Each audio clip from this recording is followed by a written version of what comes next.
Vamos lá, pessoal, vamos dar andamento então ao nosso curso aqui com muito carinho, feito com muito capricho para você, sempre focado nos temas que mais caem no exame de ordem. Então não é um curso feito de qualquer jeito, não, é um curso feito com base numa pesquisa realizada nos maiores e principais temas cobrados no exame de ordem, tá? Então, com muito carinho, vamos desenvolver esse assunto, quero trabalhar com você. Vamos lá? Vamos dar continuidade então. Quero falar com você nesse momento aqui um assunto importante. Nós vamos falar sobre a lei de locações, locação de imóveis. Nós temos três legislações que vão tratar desse assunto. A Lei 8.245 de 91, que é a lei da locação de imóveis urbanos. Temos ainda o Código Civil, que vai tratar desse assunto. Lembrando que o Código Civil nós temos aí a locação de bens móveis, em regra. Em caráter de exceção, também vamos usar o Código Civil para a locação de apartamento. Eu sempre falo, né? Outdoor é o Código Civil, vaga de garagem com matrícula, hotel, motel, a parte hotel. Então, o Código Civil, em regra, ele vai tratar da locação, da relação locatícia, do contrato de locação, sempre de bens móveis. Mas em caráter de exceção, o Código Civil vai tratar de bens imóveis. Hotel, motel, a parte hotel, vaga de garagem com matrícula autônoma, outdoor, que são os espaços publicitários. Então é importante bater um papo sobre isso, tá bom? E não podemos esquecer também sobre o Estatuto da Terra, né? O Estatuto da Terra também vai tratar da locação, arrendamento rural de imóveis rústicos, rurais, e isso é importante falar. O objeto da Lei 8.245 são os imóveis urbanos. Então essa lei vai tratar dos imóveis urbanos. Lembrando que também a lei também trata de imóvel, locação de imóvel por temporada e locação não residencial, ou seja, o comercial, o empresarial, tá bom? Então é importante tratar desse assunto. Quando nós falamos de locação, a ação que vai rescindir o contrato e vai gerar emissão na posse é sempre a ação de despejo, é a ação que o locador vai usufruir para reaver o imóvel, tá? Então é a ação de despejo. Eu quero trazer também algumas possibilidades importantes em relação ao prazo. O contrato de locação predial pode ser estipulado por qualquer prazo, hein? Embora não deva ser perpétuo, claro, mas qualquer prazo. A partir do momento que eu faço um contrato de locação por 3 anos comercial, eu dou ao outro o direito de começar a fazer fundo de comércio. Fundo de comércio é ter direitos ao ponto comercial. Mas, ao mesmo tempo, o locador também ele ganha um bônus, ele ganha um plus, porque um contrato de, no mínimo, 3 anos, cabe ao locador, se quiser, pedir o imóvel de volta ao final do contrato, e isso sem justificar, é a chamada denúncia vazia. Denúncia vazia é isso. É o direito que o locador tem de pedir o imóvel de volta através de uma ação judicial chamada despejo por denúncia vazia. Por quê? Porque o contrato foi feito por 2 anos, agora eu não quero mais manter o contato. Eu não quero mais manter o contato com o locatário e nem o contrato, né? Então, é fato importante também, tá bom? Quando nós falamos aqui, então, de locação, é um assunto que merece atenção especial. A prova da OAB gosta muito de cobrar a Lei 8.245 de 91, e nós vamos ter aí na prova da OAB, se cair, pode ser que caia, porque faz alguns exames, exame sim, exame não cai. Nós temos aí a locação da Lei 8.245, que é uma lei esparsa. Quero trazer para você que a locação, nós temos aí a ação de despejo para rescindir o contrato, tem uma ação revisional para aumentar ou diminuir o valor do aluguel, ou seja, quem tem legitimidade ativa é o locador e também o locatário. Tem a ação de consignação de pagamento de aluguel, quando o locador se nega a receber.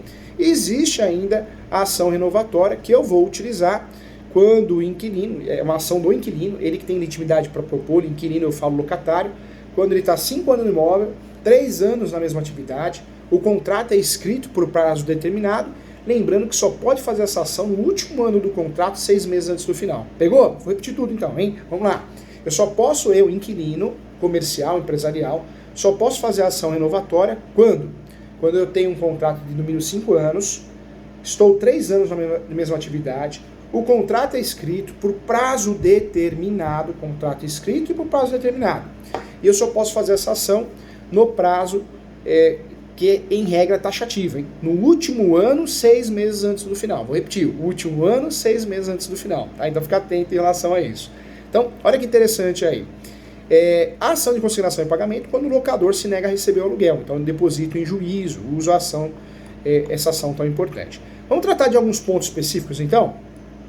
Quando nós falamos de prazo, então, o contrato de locação predial pode ser estipulado por qualquer prazo. Se for no mínimo 3 anos, o locador ganha o plus de ter direito à denúncia vazia se o inquilino não quiser sair, ok? Uma observação importante, prazo superior a 10 anos, isso a prova da OAB adora essas pegadinhas, se o prazo for superior a 10 anos, a alocação dependerá de outorga uxória, ou seja, data vênia conjugal, vamos chamar de vênia conjugal ou outorga uxória, os termos mais utilizados, que é a autorização da esposa ou do marido. Tá?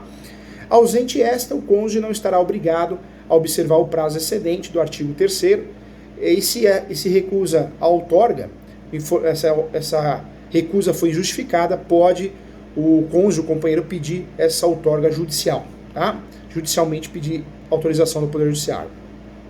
Outro ponto que eu trago também é a impossibilidade de retomada do imóvel pelo locador antes do fim do contrato, do prazo ajustado.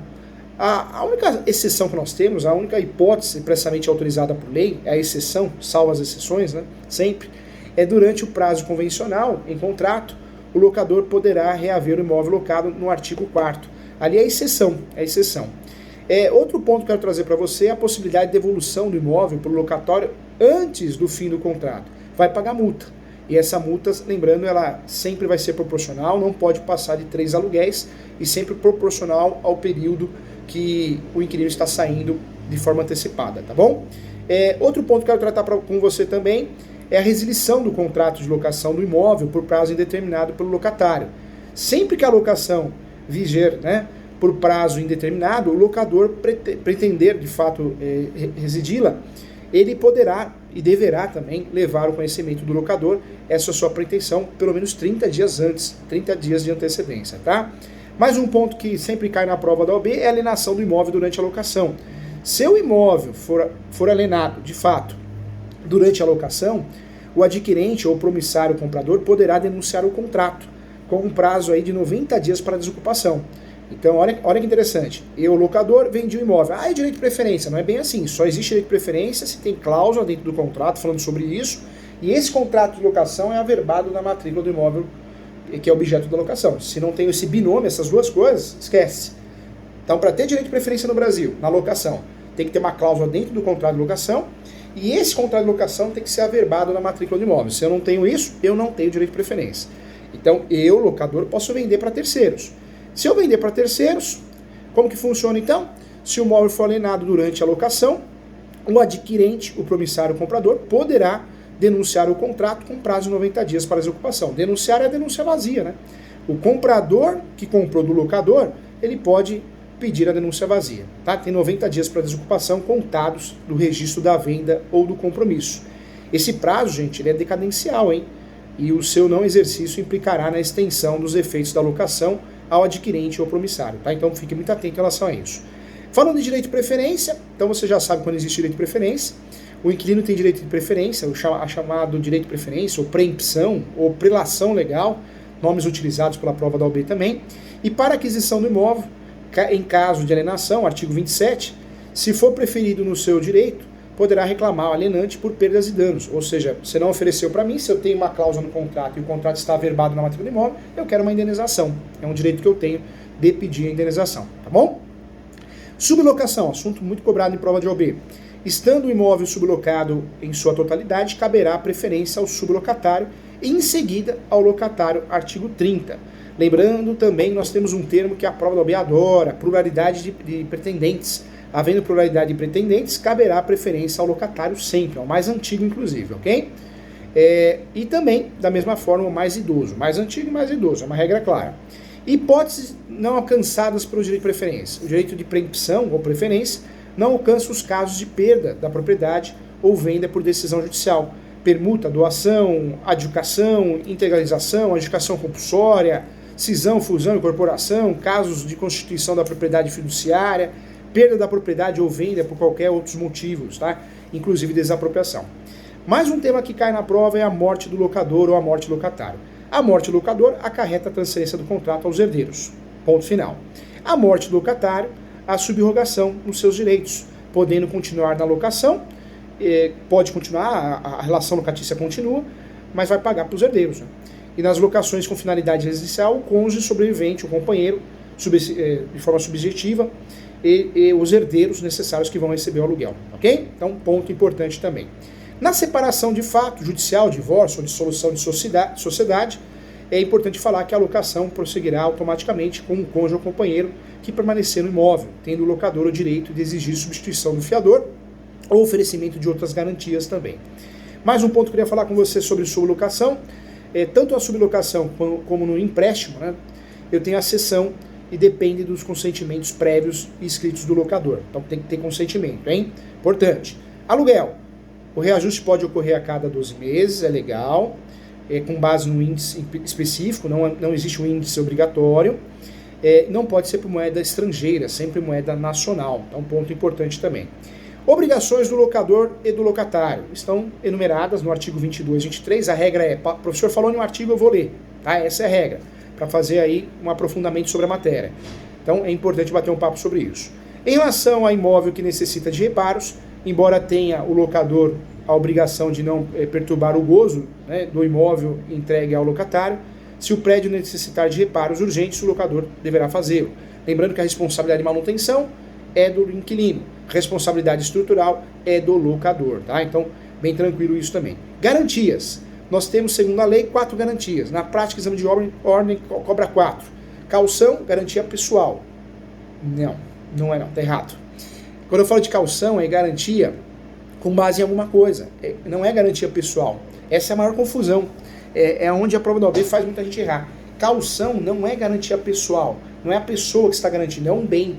Então, caução e garantia vinculada a um bem. Ou eu dou uma casa, uma moto, um carro, um violão, dinheiro, 3 meses de depósito, é muito comum. Caução, garantia com base em um bem, imóvel, ok? Fiador, aí sim, fiador é garantia pessoal. O fiador é a garantia da locação. Pode ser uma garantia, de fato, limitada, 3 aluguéis, 2 aluguéis, 10 aluguéis, ou ilimitada, se não falar nada, limitada. E sempre subsidiária. Se tiver uma cláusula no contrato, o inquilino poderá exigir uma cláusula de contrato, ou o locador. Se o fiador assinar esse contrato com inversão de responsabilidade, ele vai responder de forma não mais subsidiária, mais solidária. É um perigo, né? É um perigo. E existe o seguro fiança, né? Que é utilizado no Brasil, hoje não tanto, que você paga para uma seguradora assegurar o contrato. Então, pronto, está muito bem desenvolvidas essas teses. Existem algumas contravenções penais e crimes na locação, que é exigir, por motivo de locação ou sublocação, quantia ou valor além do aluguel, ou seja, uma luva, uma coisa é crime, tá? Inicialmente pode, no renovação do contrato é proibida. Exigir por motivo de locação encargos não permitidos, exigir por motivo da locação ou sublocação mais de uma modalidade de garantia. Não pode, é uma garantia só, não é 2. Então, também ponto importante também. Espécies de garantias, residencial, por temporada e não residencial. Não residencial, artigo 51 a 57, comercial, empresarial.